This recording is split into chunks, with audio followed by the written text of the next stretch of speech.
runs a story about the folks who helped to start this town, of how they named their districts, and the story is handed down. If I should try to tell the yarn and put it into rhyme, I do not know how I should start. Said once upon a time. So once upon a time there lived up near the Sutton line a group of hardy settlers joined. Their purpose was divine. They strove to carve a livelihood from out the virgin soil, with plough and hoe and ox and bow and hard and earnest toil. 6 days each week they filled their store from the woods and from the sod. Each Sunday found them all at church, sought they the grace of God. There were no movies for their fun, autos or radio. They made their clothes, they milled their grain, they made their Cheerio.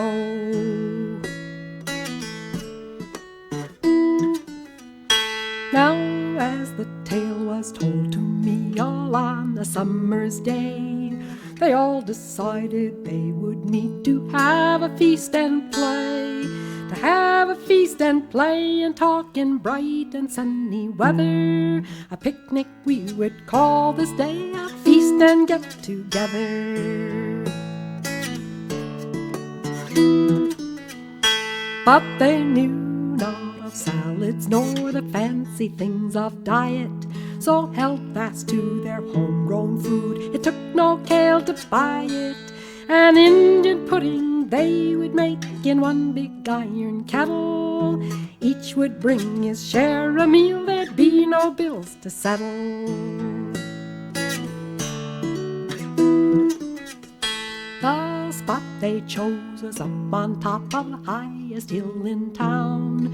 The kettle was hung, the fire was hot, the pudding was cooking down.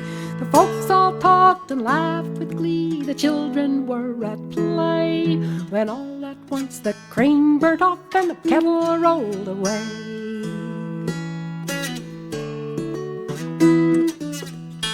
A shout was heard, the women gasped, their merriment was still. The kettle and the pudding ball went rolling down the hill. It rolled through fence, it rolled through brush with ever-swift'ning speed. It tore its way on down the hill like a lusty, maddened steed.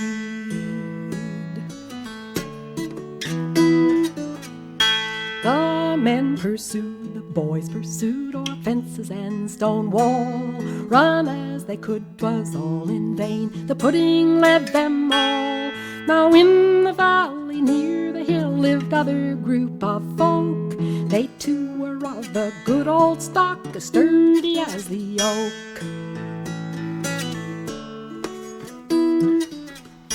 They saw this mammoth pudding roll right down upon their land. They rushed to see what fate had brought within their little band. "'Tis mine," said one, "I saw it first." He thought his find was grand. Another claimed that it was his, it rolled upon his land. Right soon they all were claiming it, a squabble in full play. But how the fracas all came out, I don't know to this day. But through the years when yarns are told, this tale is sure to follow, of how the hill was called Pudding Hill and the valley Squabble Hollow.